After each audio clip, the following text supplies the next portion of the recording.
April 1940, the Hotel Pennsylvania, New York City. The fate of the air war over Europe was about to be decided in a smoke-filled hotel room, though nobody present knew it yet. The British Purchasing Commission was desperate. The Battle of France was looming, and the Royal Air Force knew they needed more fighters. They had come to America to buy the Curtiss P-40 Warhawk. The P-40 was a sturdy plane, but it was essentially technology from the 1930s. It was heavy, slow to climb, and struggled at high altitudes. But it was the only thing American factories were building in mass quantities. Sir Henry Self, the head of the British Commission, sat down with James Dutch Kindleberger, the president of North American Aviation, NAA. "We want you to build P-40s for us," Self said. "Curtiss can't keep up with demand. We need you to manufacture their plane under license." Kindleberger looked at the blueprints of the P-40.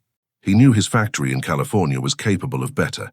He took a drag of his cigarette and made a counteroffer that sounded arrogant, bordering on impossible. "The P-40 is yesterday's airplane," Kindleberger said.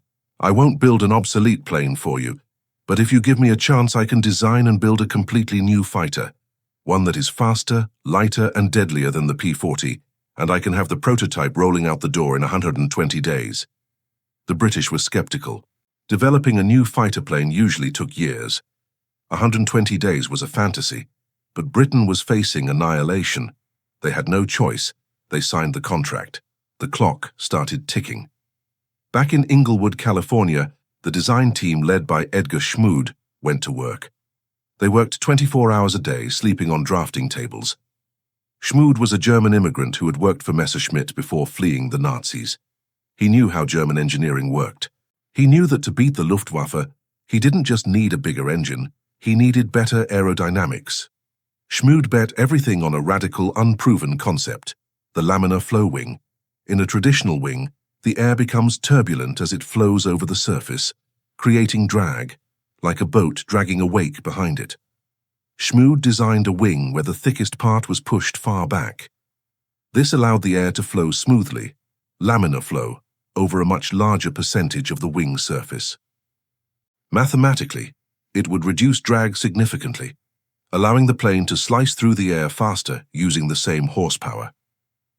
On September 9, 1940, exactly 102 days after the contract was signed, the prototype, known as NA-73X, was rolled out of the hangar. They had beaten the deadline by 18 days. It was sleek. It was angular. It looked fast, just sitting on the tarmac. But there was a problem, a flaw deep in its chest. To save time, the Mustang was designed around the only engine available in quantity in the US, the Allison V1710. This was a liquid-cooled V12 engine. It was rugged and reliable. At low altitudes, below 15,000 feet, it was a beast. When the first Mustangs, designated Mustang Mach-Y, arrived in England in 1941, the RAF pilots loved the handling. "It handles like a sports car," one pilot reported. "At 5,000 feet, I can run away from a Messerschmitt 109. But the air war wasn't being fought at 5,000 feet. The bombers were flying at 25,000 feet. The dogfights were happening in the thin, freezing air of the stratosphere.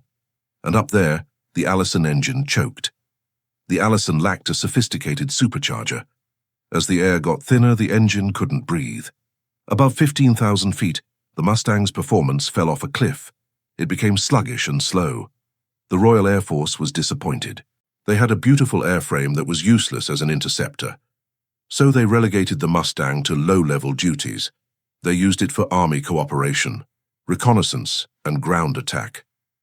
Mustang pilots spent 1942 flying just above the treetops of occupied France, shooting up trains and barges. It was dangerous work, but it was a waste of the most aerodynamically perfect fighter ever built. To the American Army Air Force, USAAF, the Mustang was an afterthought. They were putting all their money on the P-47 Thunderbolt and the P-38 Lightning. They looked at the Mustang as a British export plane, a failure at high altitude.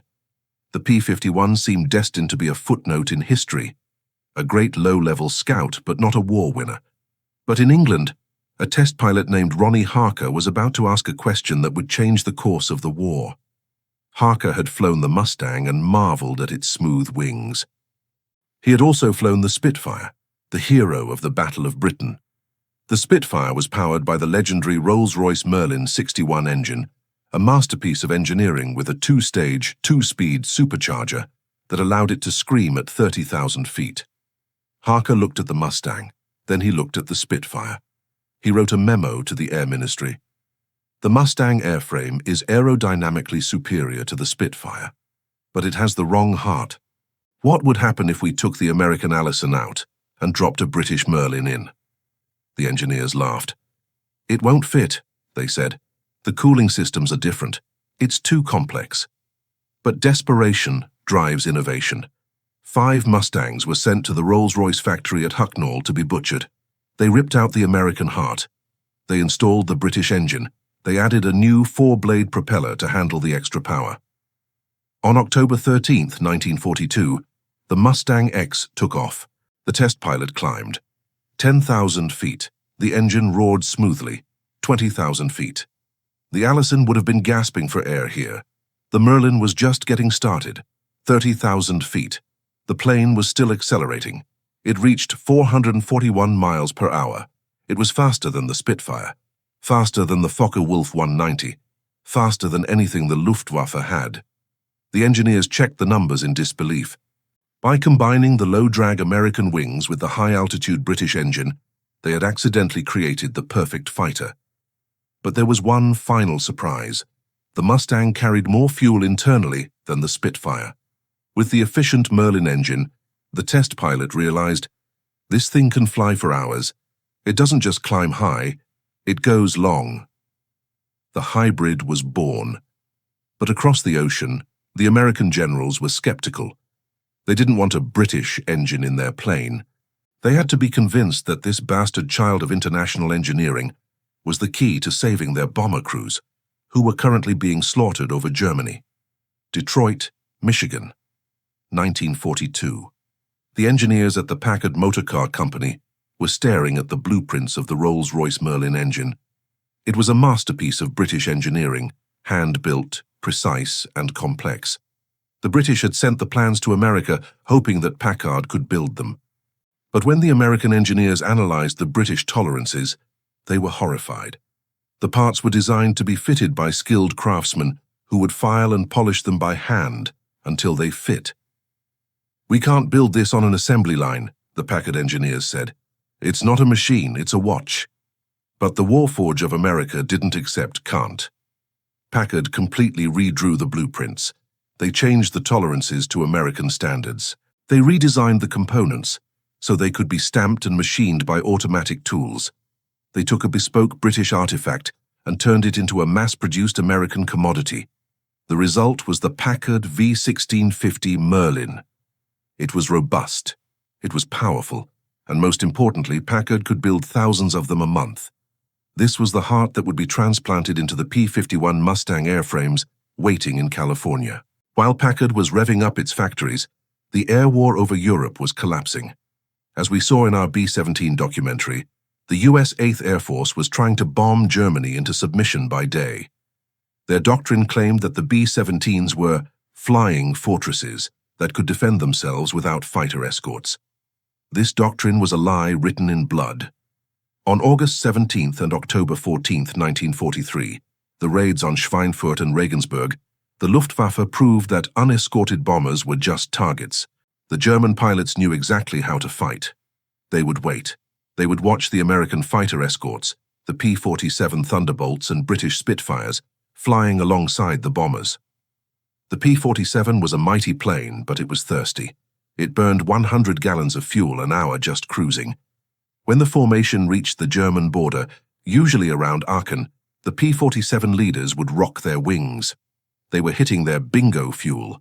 They had to turn back to England, or they would crash into the Channel. As soon as the little friends, the fighters, turned back, the Luftwaffe wolves attacked. Messerschmitt 109s and Focke-Wulf 190s swarmed the bombers. They used rockets, cannons, and even aerial bombs. In the Schweinfurt raid alone, 60 bombers were shot down. 600 men lost in a single afternoon. The casualty rate was 20%. Mathematically, a bomber crewman had a statistically zero chance of surviving his 25-mission tour. General Hap Arnold, commander of the Army Air Forces, faced a grim reality. Without a long-range fighter escort that could go all the way to Berlin and back, the bombing campaign was over. Hitler would win the air war. The problem was simple physics. To make a fighter plane fast and agile, to fight other planes, it had to be small. Small planes have small fuel tanks. The P-47 carried 305 gallons of internal fuel. That gave it a combat radius of about 230 miles. Berlin was 600 miles away. If you added bigger internal tanks, the plane became a heavy, sluggish brick, a flying gas station that would be easy prey for German fighters. The solution required lateral thinking.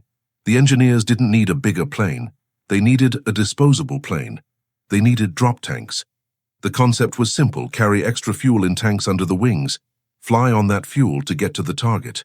When the enemy attacks, pull a lever, drop the empty tanks, and instantly regain your aerodynamic fighting shape.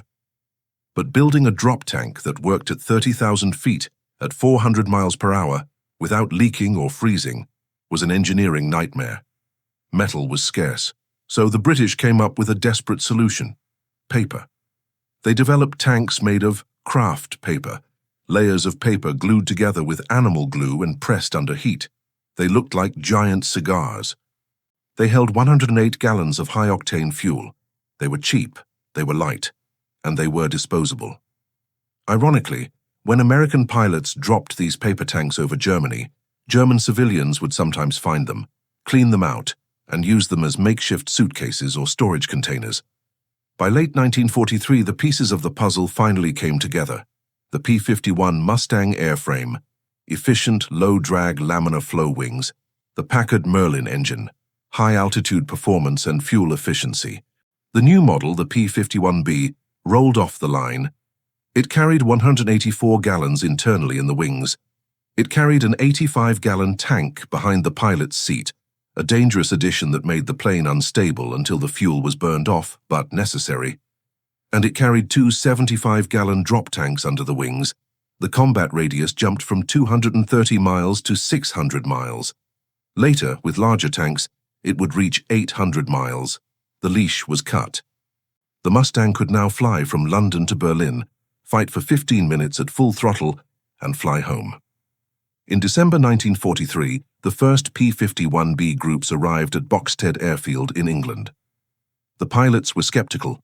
They were used to the massive, rugged P-47 Thunderbolt, which they affectionately called the Juggernaut. The Mustang looked fragile. It had a liquid-cooled engine. One bullet in the radiator and the engine would seize. "It looks like a racehorse," one pilot said. "But can it take a punch?" Colonel Don Blakesley, a legendary commander of the 4th Fighter Group, was the first to see the potential. He told his men, "You can learn to fly this airplane, or you can go home. This represents the offensive. The P-47 was a shield. The Mustang is a sword. We are going to Berlin."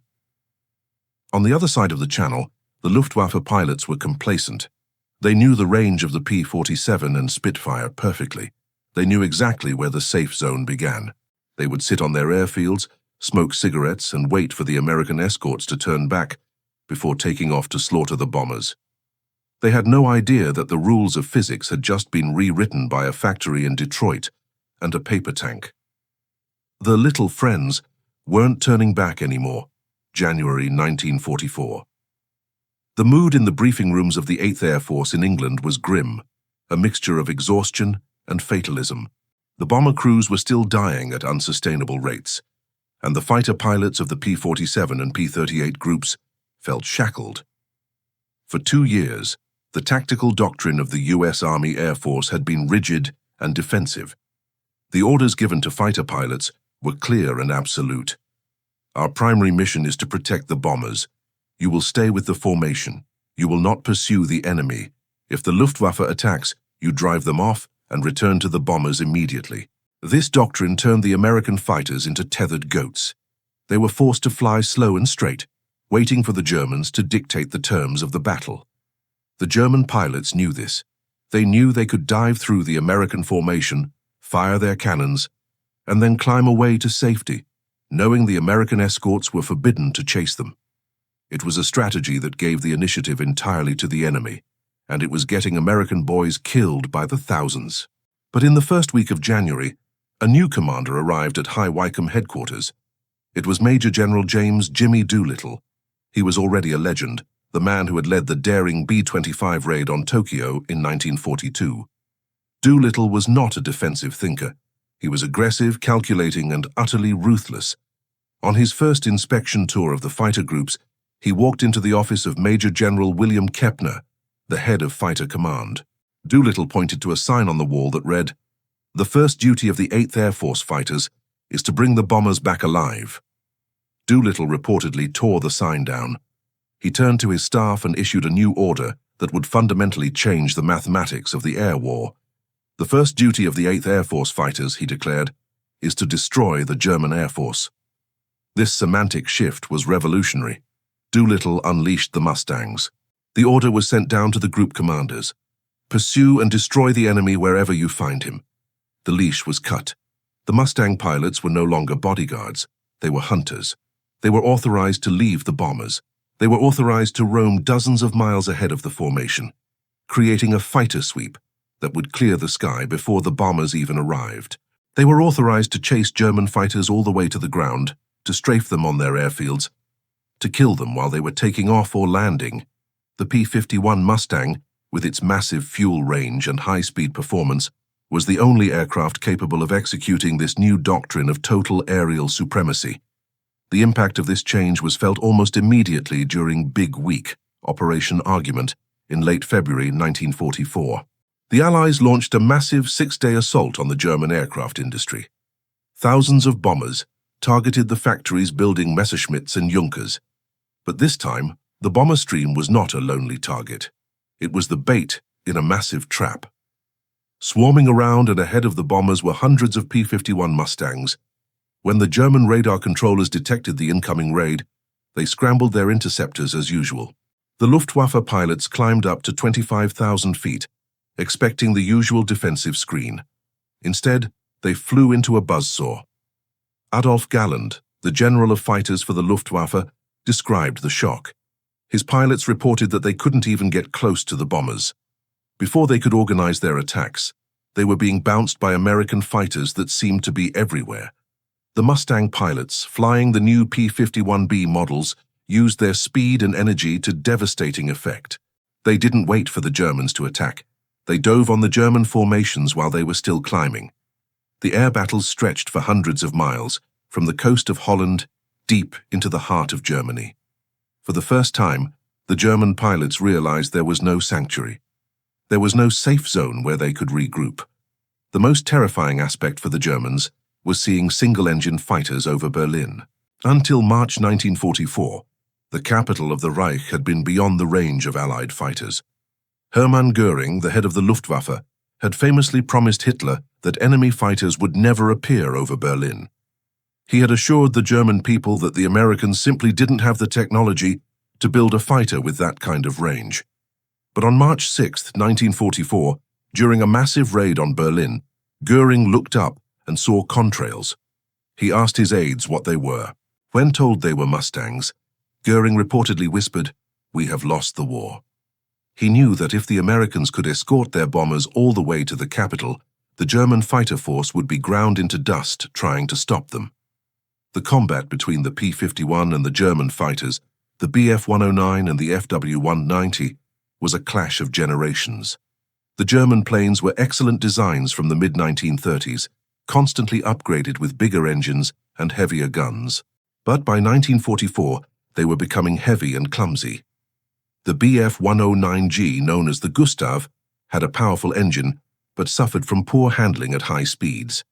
The FW-190 was a beast at low altitude, but struggled in the thin air above 25,000 feet, where the bombers flew. The Mustang, by contrast, was in its element. Its laminar flow wing meant it retained energy in a dive better than any other plane. A Mustang pilot could dive on a German, fire a burst and climb back up to altitude before the German could react. Inside the cockpit of a P-51 during these dogfights, the physical experience was brutal. The pilot was strapped into a metal seat, vibrating with the power of the Packard Merlin engine. The G-forces during a high-speed turn would drain the blood from his head, narrowing his vision to a tunnel. He was fighting in temperatures of 40 degrees below zero, relying on a heated flight suit that often failed. He had to manage his fuel mixture, his propeller pitch, and his oxygen supply, all while scanning the vast blue sky for the tiny black dot that meant an enemy was diving on him. The Mustang was a demanding plane to fly. The laminar wing could snap into a high-speed stall if the pilot pulled too hard. But in the hands of a skilled aviator, it was a finely tuned instrument of death. Doolittle's new strategy extended to the ground as well. He ordered his pilots to strafe German airfields on their way home. This was arguably the most dangerous mission of all. Attacking an airfield meant flying into the teeth of the ferocious German light flak, the 20mm and 37mm cannons that ringed every base. It meant flying at 400 miles per hour, just feet above the ground, dodging trees and power lines. But it was effective. The Mustangs caught German planes taxiing for takeoff, refueling or landing. They destroyed hundreds of aircraft on the ground. More importantly, they killed the pilots. A German pilot might survive being shot down in the air by parachuting, but if he was strafed while sitting in his cockpit on the runway, he had no chance. The attrition rate for the Luftwaffe became catastrophic. In the first 4 months of 1944, the Luftwaffe lost nearly 1,000 pilots. These were not the green recruits of the future. These were the veterans, the aces who had flown in the Battle of Britain and Russia. They were irreplaceable. The training schools in Germany couldn't keep up. They shortened the flight training from 200 hours to 50 hours just to put bodies in cockpits. These young German pilots, barely knowing how to take off, were thrown into the sky against American Mustang pilots who had hundreds of hours of training and superior machines. It was a slaughter. The expert formations of the Luftwaffe began to disintegrate. By the summer of 1944, the tables had turned so completely that Allied bomber crews often complained of boredom because there were no German fighters to fight. The Mustangs roamed the skies of Germany in packs, looking for anything that moved. They attacked trains, trucks, barges, and troop columns. The angel on their shoulders had become the devil of the sky for the Germans. The psychological dominance was total. German troops on the ground learned that if they saw a silver plane, they had to freeze. If they moved, they died. The Mustang had achieved what no other fighter had done. It had effectively destroyed the enemy air force, not just by shooting down planes, but by making it impossible for them to exist anywhere, in the air or on the ground. The introduction of the K-14 gun sight in late 1944 made the Mustang even deadlier. This gyroscopic sight computed the lead angle for the pilot. All the pilot had to do was dial in the wingspan of the target, say 32 feet for a Bf-109, and keep the reticle on the enemy plane. The sight calculated the deflection automatically. It turned average shots into sharpshooters. At high speeds and high G-turns, where human instinct often failed to judge the correct aim point, the math of the K-14 ensured that the 50 caliber bullets found their mark. However, amidst this dominance, a new threat emerged. A threat without a propeller. Reports began to filter back to intelligence officers in England of a German plane that had no engine, no propeller, and flew at speeds that made the Mustang look like it was standing still. The pilots described it as a swallow with swept-back wings. It left a trail of smoke and smelled of kerosene. It was the Messerschmitt Me 262, the world's first operational jet fighter. The Mustang, the pinnacle of piston engine technology, was about to face the future. The final chapter of the air war would not be fought against the old enemies, but against the dawn of the jet age. By the autumn of 1944, the skies over Europe belonged to the Allies. The great bomber streams of B-17s and B-24s stretched for miles, shimmering in the sunlight, protected by swarms of silver P-51 Mustangs. The German Luftwaffe, broken by the attrition of the previous months, rarely challenged them in force. To a casual observer, the air war seemed won. But for the Mustang pilots patrolling the high altitude, a new and terrifying shape began to appear in the contrails. It was a shape that defied the laws of aeronautics as they understood them. It had no propeller. It made a sound not like a roar, but like a high-pitched scream followed by a thunderclap. And it moved with a speed that made the Mustang, the fastest piston-engine fighter in the world, look like it was standing still. This was the Messerschmitt Me-262, the world's first operational jet fighter, Hitler's last hope. Armed with four 30mm cannons in the nose, weapons capable of disintegrating a bomber with a single hit, and powered by two UMO 004 turbojets, it could reach speeds of 540 miles per hour. The Mustang, even in a power dive with its Merlin engine screaming at absolute limits, could barely touch 450. The arithmetic of the dogfight had changed instantly. If a Mustang pilot saw a jet behind him, he couldn't outrun it. If he saw a jet in front of him, he couldn't catch it. The German jet pilots, the elite Experten chosen to fly these secret machines, used a tactic of pure speed. They would dive from high altitude, slash through the bomber formation firing their cannons, and zoom climb back up into the stratosphere before the American escorts could even turn their turrets. The initial encounters were demoralizing for the Americans. P-51 pilots would spot a contact, drop their external fuel tanks, and push their throttles to war emergency power, only to watch the German plane accelerate away as if they were parked. Reports filtered back to intelligence officers of Buck Rogers ships and turboplanes. There was a genuine fear at Allied Supreme Headquarters that if the Germans could produce these jets in mass quantities, they could sweep the Mustangs from the sky and stop the bombing campaign cold. The Mustang was the pinnacle of the old world. The Me-262 was the herald of the new. It was a technological gap that shouldn't have been bridgeable, but the Mustang had one advantage that technology couldn't replicate: numbers and the ruthlessness of its pilots. The American commanders, realizing they couldn't win a fair fight against the jets, decided to fight an unfair one. They analyzed the Me-262 and found its weakness. The early jet engines were temperamental. They had poor acceleration at low speeds. The throttle response was slow. If a pilot jammed the throttle forward too fast, the engines would flame out or catch fire. Most importantly, the jets required long, concrete runways to take off and land, and during these phases they were slow, heavy, and helpless. The Mustang pilots developed a new tactic they grimly called rat catching. Instead of trying to intercept the jets at 30,000 feet, the Mustangs would go to where the jets lived. They would form wolf packs and circle high above the known German jet bases like Rainer Achmer and Lechfeld. They would wait, circling like sharks, sometimes for hours. They knew the German jets had limited fuel, barely enough for 30 to 50 minutes of flight. Eventually, the jets had to come home. The moment a Me-262 appeared on its final approach, slowing down to lower its landing gear, the Mustangs would pounce, diving from 10,000 feet, building up tremendous speed. The P-51s would catch the jets when they were low and slow. It was brutal work. The German jet pilots, exhausted from combat, concentrating on landing their delicate machines, would suddenly hear the roar of a Packard Merlin and the hammering of 650 caliber machine guns. They were shot down in the landing pattern, just hundreds of yards from safety. It wasn't chivalrous, it was essentially murder. But it was effective. The famous German ace Walter Nowotny, the commander of the 1st Jet Fighter Wing, was killed this way in November 1944. As he came into land, his engines flamed out, and the Mustangs were waiting. This tactic highlighted the ultimate irony of the late war period. The Germans had the superior machine, but the Allies had the superior system. The Mustang won not because it was faster, but because it had the range to loiter over enemy airfields for hours, while the German jets were starving for fuel and parts.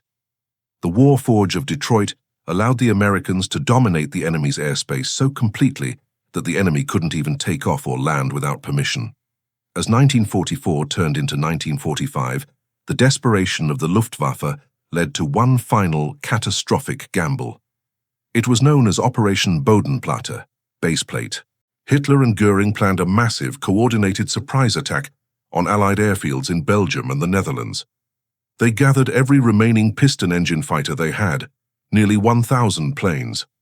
The plan was to catch the Allied air forces on the ground on New Year's Day morning, destroying them while the pilots were hung over from celebrating. On the morning of January 1st, 1945, the operation began. At first, it seemed to work. Hundreds of German FW-190s and Bf-109s, swept over the Allied bases at treetop level, strafing rows of parked Spitfires, Typhoons, and Mustangs. They destroyed nearly 300 Allied aircraft, but the cost was suicidal. The German pilots were mostly green recruits with barely any navigation training. They were flying low over their own anti-aircraft lines, which hadn't been warned of the operation. German flak gunners shot down hundreds of their own planes, and then the Mustangs that were already in the air reacted. P-51 squadrons returning from patrol or scrambling into the fight turned the withdrawal into a slaughter. The American pilots, veterans with hundreds of combat hours, outflew and outshot the terrified German teenagers. It was the Great Turkey Shoot all over again. By noon, the Luftwaffe had lost over 300 pilots, including many of their last remaining unit commanders. Operation Bodenplatte destroyed some Allied metal, which could be replaced in a week by the Liberty ships. But it destroyed the heart of the Luftwaffe, which could never be replaced. It was the death rattle of the German fighter force. After January 1st, the air war changed character completely. There were almost no German planes left to fight. The Mustang pilots, aggressive and bored, turned their attention to the ground. The P-51, designed as a high-altitude escort, became a terrifying low-level strafer. The pilots were given free range to attack anything that moved in Germany: trains, trucks, barges, staff cars, even individual soldiers on bicycles. This was dangerous work. Flying at 400 miles per hour at treetop level exposed the Mustang to everything from heavy flak to soldiers firing rifles. The P-51's liquid-cooled radiator, located on the belly of the fuselage, was its Achilles heel. One lucky bullet from a Kar 98K rifle could puncture the cooling system. The pilot would see the temperature gauge spike, white glycol smoke would fill the cockpit, and the engine would seize within minutes. Hundreds of Mustangs were lost this way in the final months of the war, flown by aces who had survived dogfights against jets, only to be brought down by a rusty flak gun on a train car. Yet the destruction they wrought was absolute. The German transportation network collapsed. Trains could only move at night in tunnels. During the day, the Jabos, the German slang for fighter bombers, owned the world. A Mustang pilot described the feeling, "We were the lords of the air. We could see everything. If a German soldier poked his head out of a hatch, we put a 50 cal bullet in it. We shut down a country." In one legendary incident, a flight of Mustangs spotted a German V-2 rocket being prepared for launch. They strafed it, causing the massive missile to explode on the pad, wiping out the launch crew. They chased steam locomotives, blowing up the boilers in spectacular explosions of steam and steel. They became the ultimate instrument of total war, enforcing a blockade of terror on the German population. But as the armies closed in on Berlin, the Mustang pilots witnessed the collapse of the Reich from the air. They saw the roads clogged with refugees fleeing the Russians. They saw the burning cities, and in April 1945 they saw something that signaled the end. They saw German airfields packed with brand new planes, jets, propeller fighters, bombers, sitting in neat rows, perfectly intact. There were no pilots to fly them. There was no fuel to put in them. The Warforge of Germany had continued to produce weapons until the very end, but the system required to use them had been strangled by the Mustang's long reach. The final irony was that the P-51, the plane rejected by the USAF in 1940 as useless, had become the ubiquitous symbol of American power.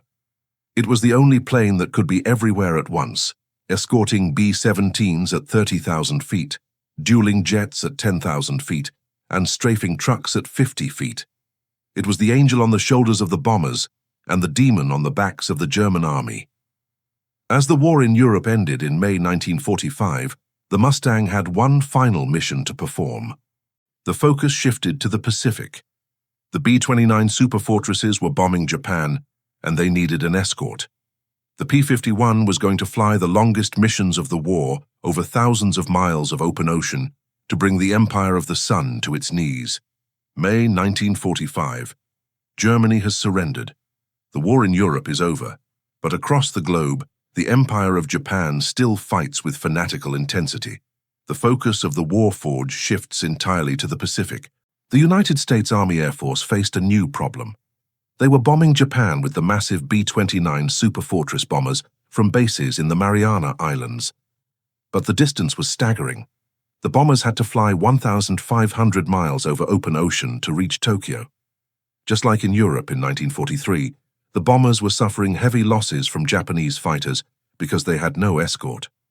No fighter plane in the world had the range to fly 3,000 miles round-trip. Or so the Japanese believed. The engineers at North American Aviation took the P-51D and modified it one last time. They added even more internal fuel tanks. They equipped it with two massive 165-gallon drop tanks. The pilots were given special very long-range VLR training. The mission profile was terrifying. A single-engine fighter pilot had to sit in a cramped cockpit for 7 to 8 hours. He had to navigate over a featureless ocean with no landmarks. If his engine failed, or if he ran out of fuel, there was no French resistance to hide him. There was only the vast, empty Pacific and the sharks. In April 1945, the first Mustangs appeared over Tokyo. The Japanese pilots were stunned. They were used to fighting B-29s alone. Suddenly, they were being bounced by silver fighters that had no business being there. The Mustangs swept the skies clean. Japanese aces, flying the agile Ki-84 Frank or the N-1K George, found themselves outnumbered and outflown. But the most brutal work was the strafing. On the way back to Iwo Jima, the Mustang pilots would drop down to sea level and attack Japanese airfields, trains, and shipping. On August 6, 1945, a lone B-29 named Enola Gay took off from Tinian. It carried a single bomb. Little Boy. High above it, watching for Japanese interceptors, were P-51 Mustangs. They were the guardians of the atomic age. They witnessed the flash that ended the war. They saw the mushroom cloud rise over Hiroshima. The Mustang had escorted the world from the era of conventional war into the nuclear age. The post-war survivor. When the war ended on September 2, 1945, the age of the propeller fighter was supposed to be over. The jet age had arrived. The P-80 Shooting Star and the F-86 Sabre were faster, sleeker, and more modern. Thousands of P-51s were scrapped, melted down into aluminum ingots to build toasters and cars. Others were sold to air forces around the world, from Sweden to China to Israel, for pennies on the dollar. The Cadillac of the skies became a surplus bargain. But 5 years later, in 1950, war broke out in Korea. The U.S. Air Force rushed its new jets to the peninsula, but they discovered a problem. The early jets consumed fuel at a horrific rate. They could fly from Japan to Korea, stay over the battlefield for 15 minutes, and then had to leave. They were too fast to see targets on the ground. They couldn't support the infantry trapped in the mountains. The commanders remembered the old war horse. They went to the National Guard units in the United States. They pulled dusty P-51s out of storage. They renamed it the F-51 Fighter, but it was the same machine. In the rugged valleys of Korea, the Mustang proved its worth again. It could carry napalm, rockets, and bombs. It could loiter over the battlefield for hours. It could fly slow enough to spot North Korean trucks hiding under trees. The pilots loved it and hated it. They loved its firepower, but they hated its vulnerability. The cooling system was still fragile. A single rifle bullet from a peasant soldier could bring down a complex machine. Major Louis Sabille, a Medal of Honor recipient, flew his damaged F-51 directly into an enemy convoy when he realized he couldn't make it home. The Mustang became the workhorse of close air support, saving thousands of UN soldiers from being overrun. By the end of the Korean War in 1953, the Mustang was finally tired. It was retired from U.S. service, replaced by more robust jets like the A-1 Sky Raider. But its legacy was secure. The verdict of history. So why is the P-51 Mustang considered by many to be the greatest fighter of World War II? Was it the fastest? No. The Me-262 and the late-model Spitfires were faster. Was it the most heavily armed? No. The P-47 and the FW-190 carried more firepower. Was it the most maneuverable? No. The Japanese Zero and the Spitfire could outturn it. The Mustang was the greatest because it was the perfect compromise. It was the only plane that combined speed, range, altitude performance, and mass production into a single package. It cost $50,000 to build in 1944. A P-47 cost $83,000. A P-38 cost $97,000. The Mustang was cheap, efficient, and deadly. The Warforge produced over 15,000 Mustangs. It destroyed 4,150 enemy aircraft in the air, more than any other Allied fighter in Europe. It broke the Luftwaffe. It escorted the bombers. It strafed the trains. It sank the ships. The P-51 Mustang was the ultimate expression of the Allied philosophy. Take a good idea, American aerodynamics, combine it with another good idea, British engine, and then produce it on a scale that the enemy cannot comprehend. It was a bastard child that became a king. Today, when you hear the whistle of a P-51 at an air show, you aren't just hearing an engine. You are hearing the sound of the victory in Europe. You are hearing the angel that rode on the shoulders of the bomber boys, bringing them home when all hope was lost.